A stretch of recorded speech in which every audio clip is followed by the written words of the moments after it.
Subscribe करें और bell दबाएं ताकि कोई खबर रह न जाए।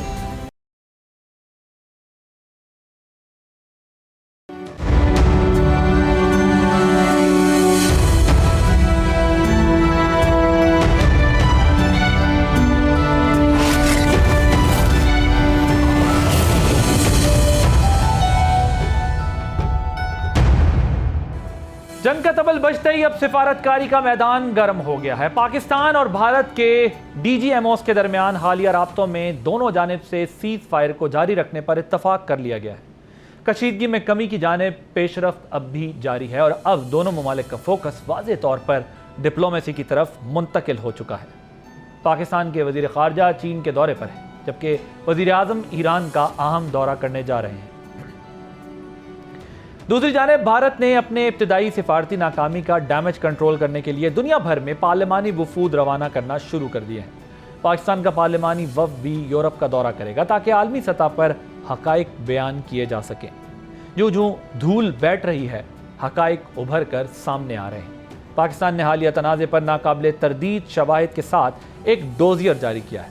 पाकिस्तान ने वाज़े कर दिया है कि वो अमन का ख्वाह है, मगर जारियत का भरपूर जवाब दे सकता है। डोजियर में शामिल शवाहिद ने भारतीय झूठ और फरेब को बेनकाब कर दिया है। डोजियर में मजीद क्या कहा है, देखें इस राउंड अप में। इसी पे बात करने के लिए हमारे साथ स्टूडियोज में मौजूद हैं आमिर इलियास राना साहब, सीनियर एनालिस्ट हैं, नईम हैदर पंचोता साहब लॉयर हैं, पाकिस्तान तहरीक इंसाफ के रहनुमा हैं, और ब्रिगेडियर रिटायर्ड हारिस नवाज साहब डिफेंस एनालिस्ट हैं। आप तीनों हजरात का बहुत शुक्रिया। I will start with you brigadier साहब, मुझे ज़रा ये बताइएगा, जो अस्करी कामयाबियाँ हासिल हुई हैं, पाकिस्तान को मिलिटरली जो सक्सेस मिली है, उसको डिप्लोमेटिक फ्रंट पर कैश कराने के लिए पाकिस्तान के जो डोजियर्स हैं उसकी क्या अहमियत है? Your take on. देखिए, पहले आदिल ये होता था कि पाकिस्तान की इतनी ज़्यादा हमारी अहमियत नहीं होती थी। आपने नोट किया होगा कि हम डोजियर देते थे, ओएससी को देते थे, यूनाइटेड नेशन को देते थे, एमनेस्टी इंटरनेशनल को देते, but it's not a fact. Now it's a big difference. Our stature in the community of nations or international level बहुत बढ़ गई. People have realized that Pakistan is not now very weak foot. Pakistan is a very strong, mature, responsible nuclear state with very professional and battle-hardened army. Second ये कि हमने जिस तरीके से mature behave किया, इंडिया ने line of control cross की, international border cross करके मिसाइल फायर किया हमारे सिविलियन, मस्जिदों के ऊपर सिविलियन पॉपुलेशन को शहीद किया। We did not respond. 84 drones पूरे पाकिस्तान में घुमाए, हमने गिरा लिए, but we did not respond. We wanted कि world should know that we are not initiating and we are not provoking anything. Then जब इन्होंने रात के वक्त ब्रह्मोस मिसाइल हमारे बेसिस पे और जहाँ पे मारने शुरू किए, then we had to retaliate and we told DGSP ने यही कहा कि now wait and see our response and work the response the whole world did. Then the day उनके फॉरेन सेक्रेटरी ने कहा जी कि India is ready for ceasefire and we even then we said it's okay as long as India doesn't do again the escalation, so we are ready to do.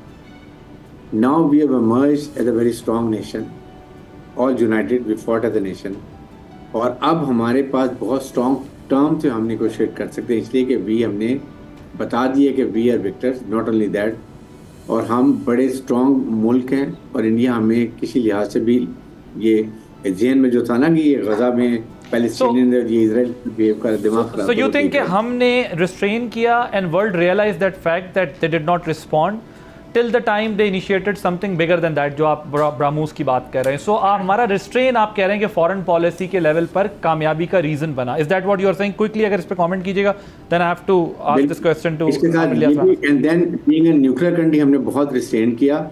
Number 2, उसके बाद जैसे American president ने बात की कि जी मैं कश्मीर के बारे में मैं नेगोशिएट भी करना चाहता हूँ, Pakistan is a very good intelligent people, they my friend. तो आई थिंक सारी चीज़ों को देखें तो नाउ द चेंज इंटरनेशनल सोच फ़र्क हो गई है। आई एम श्योर कि इस वक्त हमें बहुत स्ट्रॉन्ग होमवर्क करके फॉरेन ऑफिस में हमारे डेलीगेशन जा रहे हैं, जो कम्युनिकेशन स्किल के जाएँ, होमवर्क करके जाएँ, डोजे लेके जाएँ और खुल के बात करें, स्ट्रॉन्ग विकेट से बात करें, अपनी बात मनवा के कन्विंस। ओके, ठीक। आमिर इलियास राना साहब, जो हमारे वज़ीर आज़म हैं वो जा रहे हैं ईरान, वज़ीर ख़ारजा जा रहे हैं चीन, पहुंच गए। मतलब मैं इसको सिंबॉलिकली आपको बता रहा हूँ, हमारे DGISPR डेली इंटरनेशनल 3 मीडिया को, 4 मीडिया हाउसेस को इंटरव्यू दे रहे हैं। और इस वक्त जो हमारी प्रायोरिटीज़ हैं, यानी डिप्लोमेटिक फ्रंट पे जो हमारी चीज़ें, हमने उसको एक्टिवेट कर दिया, अपने डेलीगेशन भी बना दिया है बिलावल भुट्टो जरदारी साहब की सरबराही में ऑल। सो आप क्या समझते हैं कि हम जिस डायरेक्शन में जा रहे हैं बिल्कुल ठीक है, या हमारा मोमेंटम और इससे ज़्यादा तेज़ होना है? एक दूसरा सवाल मेरा आपसे ये होगा कि जो इंडियन जयशंकर ने, फॉरेन मिनिस्टर ने, एक्सटर्नल अफेयर मिनिस्टर ने बात की थी कि पाकिस्तान को हमने वेल बिफोर इन्फॉर्म कर दिया था, हमारे डोजियर्स में फ़िलहाल अपेरेंटली ऐसी कोई बात नहीं है। सो इसकी क्या अहमियत होगी जब हम दुनिया को बताएंगे नहीं, इन्होंने हमें ऐसा इन्फॉर्म नहीं किया? आपकी क्या अंडरस्टैंडिंग? वो क्या कह रहे हैं या नहीं कह रहे, हमने जो किया हम उस पर बात करते हैं, ठीक है। हम पहले एक तैयारा गिरा के और पायलट वापस करके डी-एस्केलेशन के नाम पे दुनिया से ताने सुनते रहे। हमने सफारती महाज पे अपने आप को सरगर्म नहीं किया था। आज आपको पता है, हमारे दोस्त बैठे हुए हैं पंजोता साहब, इनकी पार्टी के लोग कह रहे हैं शाह महमूद को क्यों नहीं शामिल करते। ये प्रोग्राम्स गवाह हैं कि मैं कहता था इस फॉरेन मिनिस्टर से कहें कि मुल्तान की गद्दी के अलावा भी फॉरेन मिनिस्ट्री दुनिया में है, वहाँ जाया करें। ये नहीं निकलते थे, ये बिल्कुल रिकॉर्ड पे कह रहा हूँ आपको। ठीक। अब क्या हुआ है, 2 तरह से हुआ है। ये बदनामी किसने की थी? इस मुल्क की फ़ौज ने। इसकी अच्छाई किसने की? फ़ौज ने। इस मुल्क के ऊपर धब्बा बना दिया गया था डिफेंस बजट को। उस डिफेंस बजट की क्या DGISPR ने अगले दिन कही थी कि फ़ौज के ज़िम्मे जो काम था कर दिया ना। फ़ौज ने पहले भी किया था, यहाँ अब सब के ऊपर आया। ये पहली दफ़ा हुआ। ये जनरल बाजवा और इमरान खान भी बिल्कुल एक ही पेज पे थे, जनरल आसिम मुनीर और शहबाज शरीफ भी एक पेज पे हैं। पॉलिसी का फ़र्क आया। आपने इस्तेहकाम से कहा, दुनिया को कहा, खड़े होकर काबुल में प्राइम मिनिस्टर कहता है कि आओ और इन्वेस्टिगेट कराओ। यहाँ एक पार्टी ने पूरी कंपेन की कि आप चोर हैं, अपोजिशन लीडर ने कहा आप कमज़ोर हैं जो आप ये ऑफ़र करते फिर रहे हैं। उमर अयूब का नाम ले रहा हूँ, उन्होंने तो बहुत कुछ कहा, लेकिन सिर्फ इस सवाल के जवाब में आपको कह रहा हूँ कि आप तो, आपके तो पल्ले ही कुछ नहीं है, आप तो कमज़ोर हो गए। ये इतनी स्ट्रॉन्ग फुटिंग थी कि अमेरिका से लेके चाइना तो हमारा दोस्त है, सारी दुनिया ने कहा कि ये बात बिल्कुल दुरुस्त है कि आप इसकी इन्वेस्टिगेशन पे क्यों नहीं आते। इंडिया नहीं आया, इंडिया ने हरकत की। उसका जवाब किस तरह दिया? उसका जवाब इस तरह दिया कि अब उनको 6-6 दफ़ा मौक़िफ़ बदलना पड़ रहा है अपना।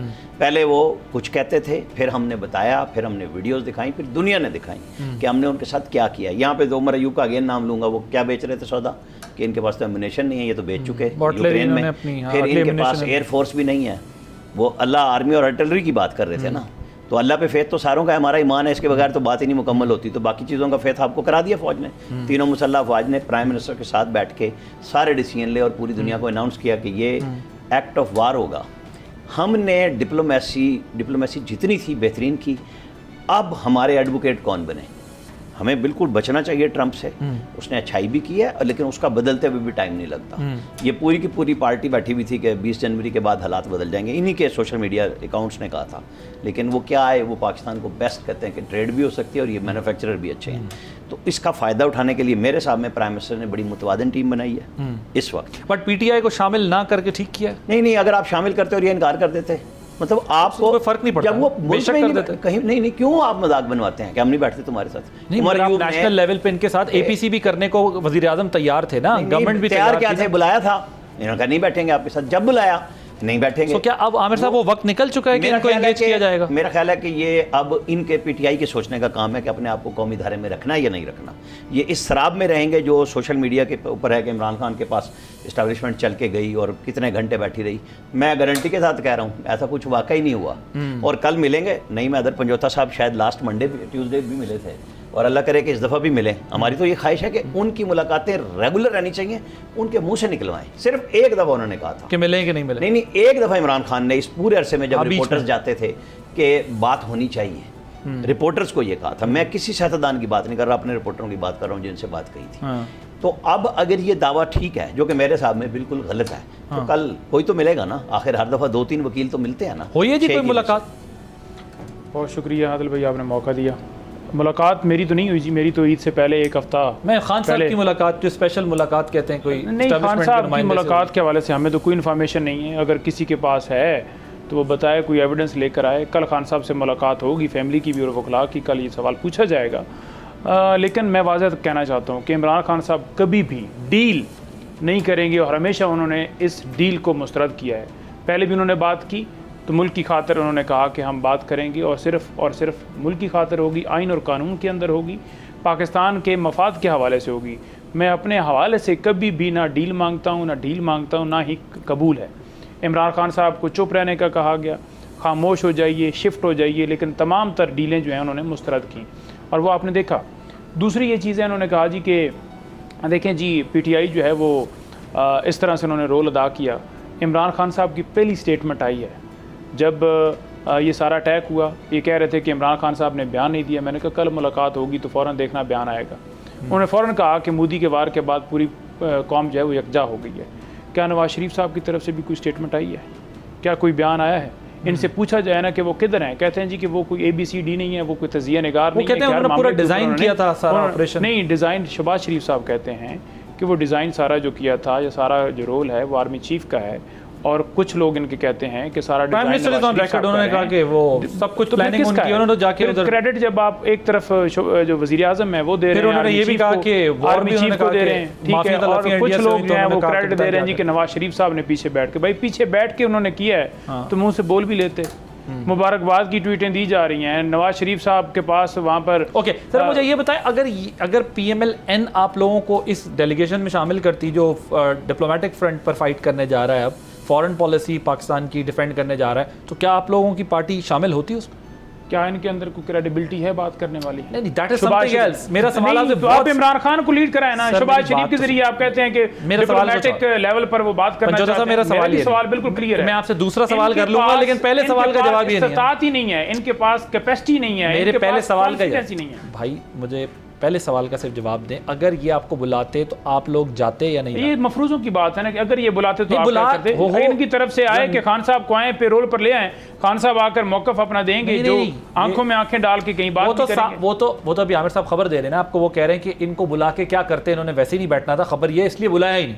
आपने दरवाजा डाला जेल का कि मुल्क की खातिर जरूरत है इमरान खान को बाहर ले आइए, खोला है दरवाजा। वो एक अलग बहस है ना। नहीं, बहस अलग पार्टी से जब मुल्क का मामला है तो मुल्क के दिफा का मामला है, तो दिफा वही कर सकता है जो इस मुल्क का लीडर है। लीडर इमरान खान है। अच्छा, आप कह रहे हैं वो बाहर नहीं होंगे तो कोई बात नहीं होगी। 17 सीटों वाले हैं, अब 17 सीटों वालों से तो नहीं आप कहते कि बेसिकली पंचोता साहब आप ये कह रहे हैं कि अगर वो बाहर नहीं आएंगे तो इनके किसी भी नेशनल कॉज में आप साथ नहीं देंगे। देखें, पहली बात तो मेरी गुजारिश सुन लें, यस नो कर देना मेहरबानी करके।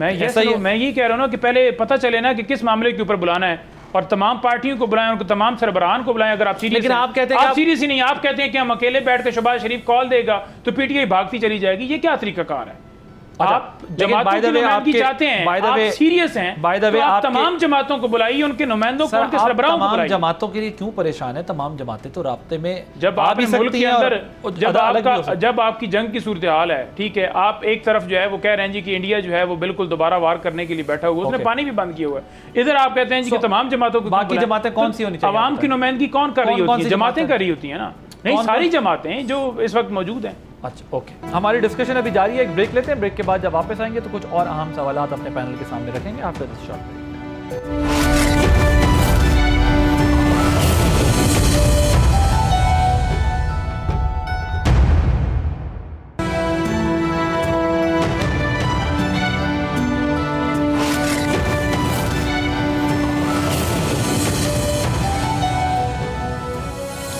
Welcome back. ब्रिगेड साहब, मुझे ये बताइएगा कि ये जो अभी मैंने सवाल रखा था, पंचोता साहब कह रहे हैं कि जी आप चूंकि जब तक खान साहब को रिहा नहीं करेंगे तो इन लोगों की क्या क्रेडिबिलिटी है कि हम इनसे बात करेंगे, एक, और वो कहते हैं आप सारी जमातों को। दूसरी तरफ आमिर लियास राना साहब कह रहे हैं कि हुकूमत का ये ख्याल है कि जब हम इन्हें पहले बुलाते रहे, ये नहीं आते, तो क्या अपनी बेइज्जती करवानी इनको दोबारा बुला के? आपके नज़दीक when you compare it with India, तो शशि थरूर साहब को बनाने का मकसद ही ये है, जो कि इंडिया के पर्सपेक्टिव से बात हो रही है, वो ये है कि चूँकि उनके जयशंकर जो हैं एक्सटर्नल अफेयर मिनिस्टर, उनकी पॉलिसी फेल हो गई है, डिप्लोमेटिक फ्रंट पे उनको इंडिया को झटका लगा है, डैमेजेस हुए हैं। जहां पर उनका फुल रिलायंस था USA के ऊपर, वो फुल उनके कैंप में चले गए थे। क्वाड बनाने के बाद सारा कुछ जो कुछ हुआ था, उन्होंने ऑपोजिशन को इसलिए किया है कि अब ये वाला फेस या ये वाले लोग, इनकी जो ज़ाहिर कॉन्टैक्ट्स भी होते हैं और अपना एक एक्सपीरियंस भी होता है, तो वो अब जाके डिफेंड करें। सो पाकिस्तान में आपको जंग जीतने के बाद भी ये रिफ्ट दिखाई दे रही है। अब how do you take it? और दूसरा फिर मुझे बताइएगा कि क्या इसके अंदर, जिस तरह शिबली फराज साहब से सुना शिकायत करते दिखाई दी हैं कि जी हमें भी कांटेक्ट कर लेते या मतलब हमें भी ले लेते, या सो आप कैसे देखते हैं सारी डेवलपमेंट को? देखें, अब्बासी बात यह है कि इस वक्त पूरी दुनिया को यूनिटी दिखाने की ज़रूरत है। नंबर 1 यूनिटी जैसे हमने पूरी इस लड़ाई में दिखाई, we fought as a nation. अभी अगर यहाँ पर ऑपोजिशन के लोग भी, ख़ास तौर पे पीटीए के मेंबर भी जाते हैं and they become part of the delegation which is going to put across the Pakistan नज़र, तो ये मुल्क के लिए बहुत बेहतर होगा। ठीक है। गवर्नमेंट की रिस्पॉन्सिबिलिटी, दे मस्ट इनवाइट, ना जाएं then the ball is in the court of the opposition. ठीक है। आपकी काम है, आप हमें दुनिया को बताएं कि देखें ये बड़ा एक कॉम्प्रिहेंसिव कॉम्पोजिट ग्रुप जा रहा है जिसमें ऑपोजिशन और गवर्नमेंट के मेंबर्स आ रहे हैं। बल्कि ज़्यादा अगर ये इसमें 3-4 ग्रुप बनने चाहिए ताकि अलग अलग ग्रुप जाएं, एक ही जगह जाएंगे तो काफ़ी दिन ज़ाया हो जाएंगे। तो 3-4 जिससे इंडिया ने भी काफ़ी ग्रुप बनाए हुए हैं, हम उन ग्रुप्स में कुछ में ऑपोजिशन लीडर को लीडर बना के भेजें उस ग्रुप का। There is no harm. Senate के जो जिनके, एक याद रखें, जिनके कम्युनिकेशन स्किल्स हो, जिनको बातचीत करनी आती हो और अपने नुक्ता नज़र बता सके और पाकिस्तान का नुक्ता नज़र बता सके, they should be selected. Definitely जाना चाहिए। आई एम श्योर के पीटीए के पास ये सेंस प्रिवेल करेगी and they will accept it and they should accept it, otherwise it will go very negative on their part. ये it is not a question of PML, ये पाकिस्तान की team जा रही है, पाकिस्तान का नुक्ता नज़र बताने जा रही है और we have to win, we have to convince the world that India one aggressor. India ने बहुत वायलेशंस किए हैं and now we what we want कि इन फ्यूचर अगर इंडिया ने कभी भी बलूचिस्तान में कभी कुछ किया या कि अफगानिस्तान की तरफ से TTP को सपोर्ट करके हमारे मुल्क में कुछ किया या हमारे पे गुलबशन जाद जरीफ या मजीद जेल में पकड़ा, ऐसे कोई काम किए, इंडिया ने गेट खोल दिया, we will react very violently, we will not accept it and we want to live very peacefully, we want a peaceful neighbour. लेकिन उसके लिए ये कंडीशन है, ये we must speak, no suspension under water treaty, ये false flag कभी नहीं करेंगे, पूरा प्रूफ बताएंगे, देन वी विल सी कि हमने क्या एक्शन लेना है, इंडिपेंडेंट इंक्वायरी कराएंगे। ये सारी बातें कौन करेगा? मिल के Pakistani team, its not only government, everybody has to go. I think government को रिकंसिडर करना चाहिए, सब जाएं और पीटीए को जरूर जाना चाहिए और सोच समझ सोचे बगैर इस पे अमल करना चाहिए। ठीक है ब्रिगेड साहब, क्विकली इस पे भी कमेंट कीजिएगा। जो चीन ने सैफ अरीकी इजलास बुलाने के लिए वो किया एफर्ट, क्योंकि हमारी जो रिजर्वेशंस हैं वो मोस्टली यही है कि मोस्टली अफ़गानिस्तान से और किसी हद तक ईरान के साथ भी जो है वो वहाँ से भी इंटरवेंशन होती है जो बलूचिस्तान में फ़ेस करना पड़ता है। सो इनको सेंसिटाइज करने के लिए जो इस वक्त तक एफर्ट्स की जा रही हैं वो दुरुस्त हैं। बहुत ही इम्पोर्टेंट कॉन्फ्रेंस जो अब हमारे डिप्टी प्राइम मिनिस्टर गए हैं, वहाँ के फॉरेन मिनिस्टर गए हैं, अफगानिस्तान के और चाइनीज़ फॉरेन मिनिस्टर हैं, बिकॉज ये अगर हमारे अफगानिस्तान से सर्टन इशू रिजॉल्व हो जाते हैं तो फिर India is really on the back foot. अभी जो बलूचिस्तान में जो कुछ करेगा या वो ईरान से करेगा या अफगानिस्तान से करेगा, तो ईरान से भी हमें इमीडिएटली, अभी हमने प्राइम मिनिस्टर जा रहे हैं, आई एम श्योर कि वो पूरा अपना होमवर्क करके जा रहे होंगे and is going to talk to them कि नॉर्दर्न कमांड अफगानिस्तान को, वो वैसे भी उनका ज़्यादा इन्फ्लुएंस है वहाँ पर, और जो इंडिया अफगानिस्तान से करता है, अभी भी हमने वहाँ से एक और इंडियन जासूस पकड़ा है, उसकी वो बात करेंगे। वी वांट रिजल्ट ईरान से और अफगानिस्तान से अगर हमारे ताल्लुकात अच्छे हों और हम तीनों मुल्क मिलके चाइना के साथ कोऑर्डिनेशन करें, I think the India is cornered, India is zero, India can not do any interference in Pakistan. We should be very clear, इस पे हम कॉन्सेप्ट क्लियर करके बात करें जाएं, I am sure it will give lot of dividends सुबह। So इसका मतलब ये है कि फॉरेन पॉलिसी के फ्रंट पर, डिप्लोमेटिक फ्रंट पर हम अपने कार्ड्स ठीक खेल रहे हैं। आमिर राना साहब, आपने कोई कमेंट इस बात पर करना है? जो वो बात कर रहे हैं, वो कहते हैं कि सारा जो है वो क्या बात करें इन लोगों के साथ, इनकी क्या क्रेडिबिलिटी है, किस बात पे इनसे बात करें, तमाम जमातों को नहीं बुलाया। और फिर ब्रिगेड साहब का भी ये ख्याल है कि अगर अपोजिशन को दावत देते, अगर PTI ना आती तो उनके ऊपर ओनस आता, लेकिन चूंकि आपने दावत ही नहीं दी सिरे से, तो अब वहाँ से भी ना। फिर शिबली फराज साहब का भी स्टेटमेंट चल रहा था कि जी रब्ता करना चाहिए था या अब हमसे वो करना चाहिए। थोड़ी बातें सब पे हो जाती हैं। पहली बात, प्राइम मिनिस्टर ने कोई APC तो नहीं बुलाई, प्राइम मिनिस्टर ने सबको टेलीफोन किया, बैरिस्टर गौर को भी किया, ऑन रिकॉर्ड हैं शेख वकास अकरम के जी, उन्होंने इमरान खान की रिहाई की भी बात की। पार्लियामेंट में दोनों ऐवानों ने मुत्तफ़िका करारदादें पास की, जो गवर्नमेंट का काम था उन्होंने किया। इंडिया मार खा गया है, उनका नैरेटिव ख़राब हुआ है दुनिया में, उसको संभालने के लिए उन्हें बड़ी ग्रुपिंग करनी पड़ रही है, बड़ा मुल्क है और उस हिसाब से भाग दौड़ रहे हैं, क्योंकि हर मुल्क जो उनका इत्तेहादी था उनके साथ नहीं खड़ा था। हमने सिफारती लिहाज से, हमारे वज़ीर ख़ारजा ने बेहतरीन काम किया, 2 दिन में 60 मुल्कों से रब्ता किया। अब बाकी ये चाइना वाला हो रहा है, तालिबान को सीधा सा पैगाम पहले से गया था, ये पहलगाम ना होता तो बिल्कुल उनको एक दफ़ा नहीं मारा था, एक बड़े ग्रुप को था टीटीपी के, हर ग्रुप को मारना था और इन्हीं ड्रोन से मारना था और बिल्कुल एविडेंस के साथ मारा है। हमारे पास एक एक बंदे की फुटेज मौजूद है कि जो उसमें मरा है ड्रोन में। हमने बहुत लंबा टाइम इंतज़ार किया ऊपर खड़े होके।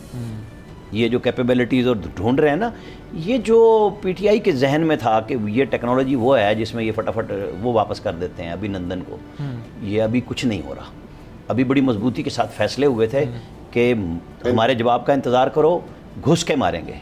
उस तरह मारा है कि 71 वाली उसमें जो हमारी पजमुर्दगी आई थी पूरी कौम पे, एक जवाब आया। 98 में आया था एटमी धमाकों के बाद, और एक अब आया, प्राइड आया ना हमारे पास ये कि हमने उसे मारा जो बड़के मार मार के अपने आप को इतना बड़ा बना चुका हुआ था कि वो ट्रंप की भी शायद कहीं ना कहीं उन्होंने ऐसी इंसल्ट की थी कि जो वो भुगत रहे हैं अभी।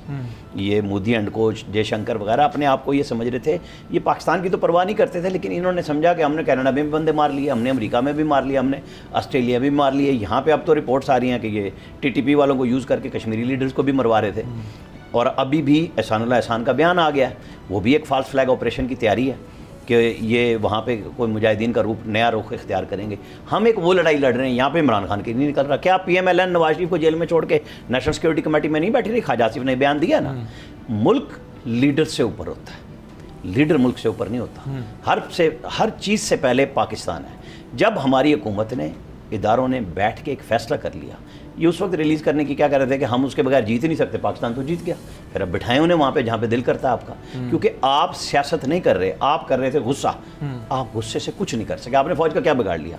आपने कहा गोली क्यों चलाई? आपने दुनिया भर में पाकिस्तान को बदनाम किया। आप उन लीडरों को लेके जाएंगे जो रोज़ तकरीरें करते हैं, जो रोज़ मुजाहरे करवा रहे हैं खड़े होकर बाहर, पाकिस्तान के एम्बेसियों के बाहर खड़े होकर कर रहे हैं, फौज के खिलाफ नारे और बैनर लगा रहे हैं। देखिए एक तरीकाकार होता है, आपको अपने आप को संभालना पड़ेगा। आपके ख्याल में अब वो पाकिस्तान को रिप्रेजेंट करने के काबिल नहीं रहे? नहीं, इनको अपने आप को, देखिए पार्लियामेंट में इन लोगों ने करारदादें पास कराई, मैंने अभी स्टार्ट में कहा है, लेकिन ये जो हर चीज़ में शर्त लगा के बैठ जाना है ना, आपके ख्याल में ये कहें कि इमरान खान को रिलीज करो मैं तब जाऊंगा, क्या करेगी गवर्नमेंट? वैसे हमारा थोड़ा कल्चर डिफरेंट है, बट टेक्निकली वजीर आजम का ये काम भी नहीं था। ये स्पीकर असेंबली चाहते तो तमाम जमातों को बुला के दावत दे के एक पैनल बना सकते थे। टेक्निकली क्योंकि हमारे यहाँ जरा कल्चर डिफरेंट है, थोड़ी सी मुख्तलिफ राय है। लेकिन ये है कि जब आप जंग जीत चुके हैं ना, आप हराने वालों के साथ किस तरह बैठ सकते हैं? जो हर चीज में कह रहे थे इसके बगैर बात नहीं होगी।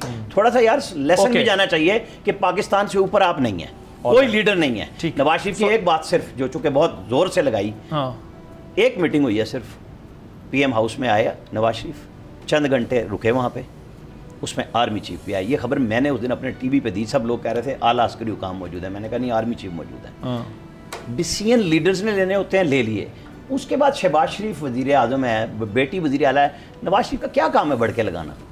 मतलब कोई काम नहीं है ना। उन्होंने ये खुद सुपुर्द किया है कि आप वजीर आजम है, आप बेटी मेरी वजीर आला है, तो ये क्या काम है? वो बैठ जाए आके रोजाना की बुनियाद पे। ओके, नवाज शरीफ साहब का क्या काम है? वो कह रहे हैं बेटी उनकी वजीर आला है, वजीर आजम भाई है, वो बयान क्यों देंगे ना जो गवर्नमेंट में है? वो गवर्नमेंट में नहीं है, बयान क्यों देंगे? देखिए ऐसे बैरिस्टर गौर साहब हो गए, इस तरह सलमान राय साहब हो गए, हमारे सेक्रेटरी इन्फॉर्मेशन साहब हो गए, अपोजिशन लीडरान साहबान हो गए, तो उन्होंने भी स्टेटमेंट्स दी थी, लेकिन इन्होंने प्रोपेगेंडे किए कि इमरान खान ने अभी तक ट्वीट क्यों नहीं किया, क्योंकि सबसे बड़ी पार्टी का सरबराह है, वो क्यों खामोश है? मैंने कहा कि जिस वक्त मुलाकात होगी वो बात करेंगे, और वो आपने देखा कि उन्होंने की, मोदी का नाम लेकर की।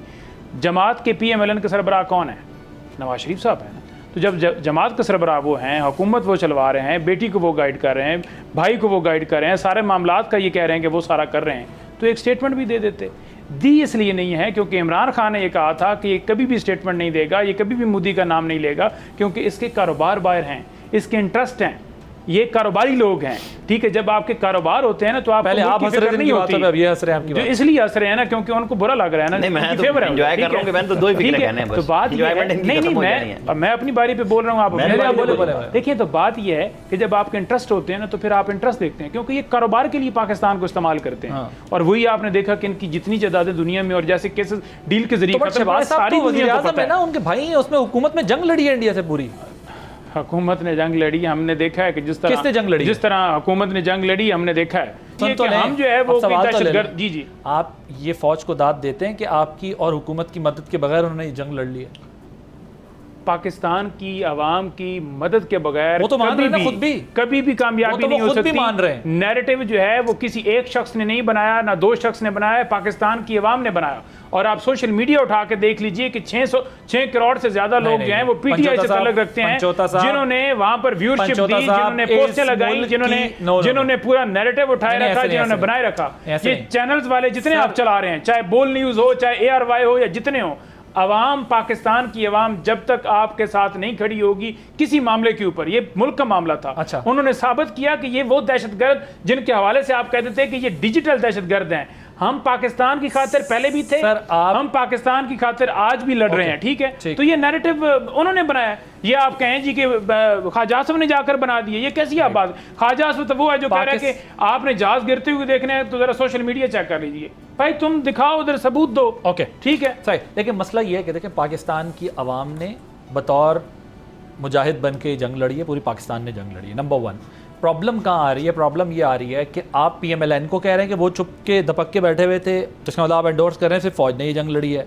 और इसी तरह वो आपको कह रहे हैं कि आपके सोशल मीडिया अकाउंट्स, आपकी पार्टी के लोगों के सोशल मीडिया अकाउंट्स ताने दे रहे थे। और ये सुन ले सर, मैंने आपकी बात जिक्र किया, मेरी बात सुने, मैंने आपकी बात तहम्मुल से, पंचोता साहब इस तरह ना करें ना, मुझे मेरा कमेंट करने देना हुजूर। नहीं, देखिए आपकी मैंने बात सुनी है, लेकिन आपके लोगों ने कमेंट में ये कहा है सोशल मीडिया के लोगों अब तो यहाँ तक चल गए तारीफ की है, जिस तरह हमारे ऊपर डंडे चलाते हो इस तरह जरा उधर भी PTI का पॉजिटिव रोल रहा है। ये तमाम लोग, नून लीग के तमाम लोग उनके बयानात उठा के देखिए। जिस वक्त जंग शुरू होती है तो तकरीबन सभी पॉजिटिव हो जाते हैं, क्योंकि मिसाइल चल चुका होता है ना, तस्लीम कर लिया गया ना। आप ये ना डाले ना जी राणा साहब मैंने नहीं कहा कि आपके लोगों ने अच्छी ट्वीट्स नहीं की होंगी, लेकिन आपके ही लोगों ने 2 दिन 3 दिन तानों का माहौल बना के रखा कि आप हमसे लड़ सकते हो, इनसे नहीं लड़ सकते, ये कुछ मिसाइल उधर भी चला दें, वो बहुत सारी बातें की हैं। मैं आप थोड़ी जी ये तब बोली है इनकी पार्टी के लोग जब राफेल गिरा दिए थे,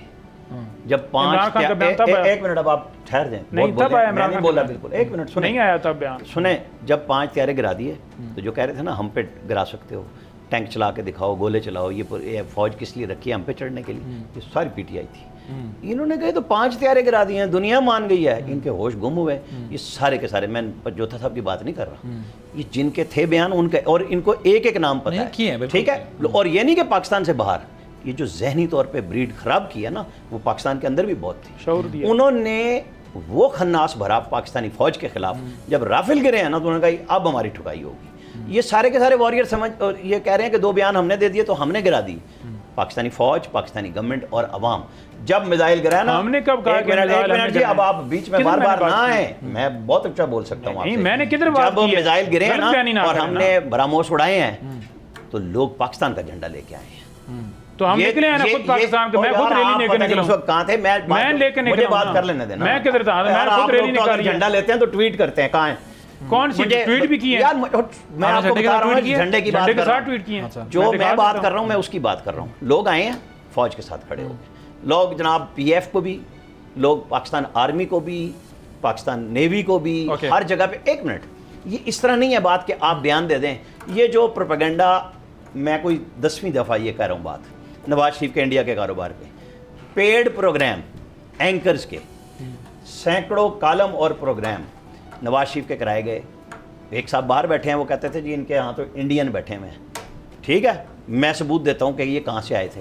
वॉल्यूम 10 निकलवाएं, नैब के दफ्तर में पड़ा है, जिसको कहते थे इसमें नवाज शरीफ के पाकिस्तान के खिलाफ सारे सबूत मौजूद हैं, खुलवाएं, उसमें वो सारे पैसे और प्रोपेगेंडा पड़ा हुआ है। वॉल्यूम 10 क्यों नहीं खोलते? जवाब था, एक मिनट दे देते। नहीं क्यों दे देते यार आप लोगों ने? क्यों दे देते? ये उस वक्त ये कौन सा जवाब है राणा साहब? दोनों पाकिस्तान के हक में स्टेटमेंट ना देते। 2016 में जाके कहते थे मोदी का यार नवाज शरीफ, और स्वीप किया आजाद कश्मीर में नवाज शरीफ। आपकी इन्फॉर्मेशन चेक की अपनी पंजाब की, ये पेट में दर्द कहती रही है कि नवाज शरीफ जो है राह का एजेंट है, वो आपकी मर्जी से बोलेगा। जी ब्रिगेड साहब, सवाल ही नहीं पैदा होता। You wanted to add a point. अब मैं ये कह रहा हूँ कि इस वक्त इस रेलेवेंट डिस्कशन की जरूरत नहीं है। इस वक्त we have to tell the world that we are United.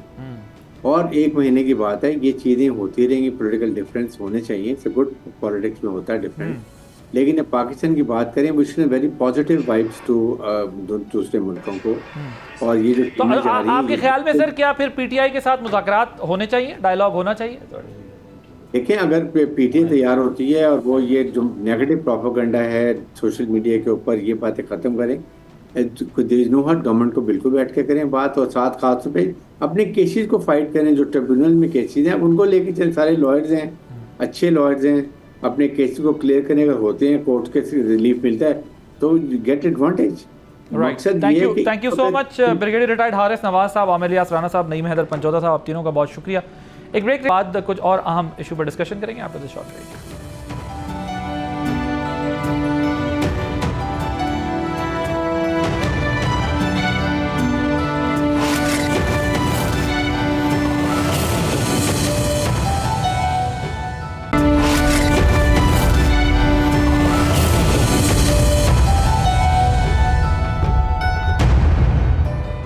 Welcome back. कहा जाता है कि किसी भी जंग में सबसे पहला नुकसान सच का होता है। लड़ने वाले फरीकैन अक्सर सच को तोड़ मरोड़ कर प्रोपेगेंडे के तौर पर पेश करते हैं, लेकिन हालिया पाक भारत कशीदगी में इस काम की कमान भारतीय मीडिया, बिलखुसूस गोदी मीडिया ने संभाली, जिसकी गवाही गुज़िश्ता कई रोज से इंटरनेशनल मीडिया दे रहा है। इस हवाले से न्यूयॉर्क टाइम्स ने एक रिपोर्ट शाया की है जिसमें इंडियन मीडिया की जानिब से हकाइक को मस्ख करने की कोशिशों की शदीद अल्फाज में मजम्मत की गई है। अमेरिकी अखबार ने इंडियन मीडिया की कई खबरों का हवाला दिया है जो कि सरासर झूठ पर मबनी थी, जैसे भारत का पाकिस्तान की न्यूक्लियर साइट पर हमले की खबर, पाकिस्तान का जहाज़ गिराने का दावा, या भारतीय नेवी की जानिब से कराची पोर्ट तबाह करने की गुमराहकुन खबर, जिसको हकीकत का रंग देने के लिए गजा जंग की फुटेज का सहारा लिया गया। दूसरी तरफ पाकिस्तान के मीडिया के किरदार को न सिर्फ आलमी सतह पर बल्कि आर्मी चीफ ने बजाते खुद उनकी तारीफ की। आर्मी चीफ ने यौम तशक्कुर के मौके पर मीडिया नुमाइंदों से गैर रस्मी बातचीत की, जिसमें मुझे भी उनसे बात करने का मौका मिला। आर्मी चीफ ने कहा कि जंग के दौरान पाकिस्तानी मीडिया का किरदार पूरी कौम के लिए काबिल फ़ख्र है। जिस तरह इंडियन मीडिया के झूठे प्रोपेगेंडे को पाकिस्तानी मीडिया ने बेनकाब किया, आर्मी चीफ के मुताबिक ये उनके लिए भी ज़िंदगी का यादगार लम्हा है। उन्होंने कहा कि पाकिस्तानी मीडिया ने एहतियात और जिम्मेदारी से व्यूवर्स तक मालूमात पहुँचाई हैं, ना कुछ छुपाया और ना कुछ बढ़ा चढ़ा कर पेश किया। जितनी खबर थी उसी हद तक पाकिस्तानी मीडिया महदूद रहा, जिसके लिए पाकिस्तानी मीडिया तारीफ़ का मुस्तहिक है। आदिल अब्बासी को इजाज़त दीजिए, अल्लाह हाफ़िज़।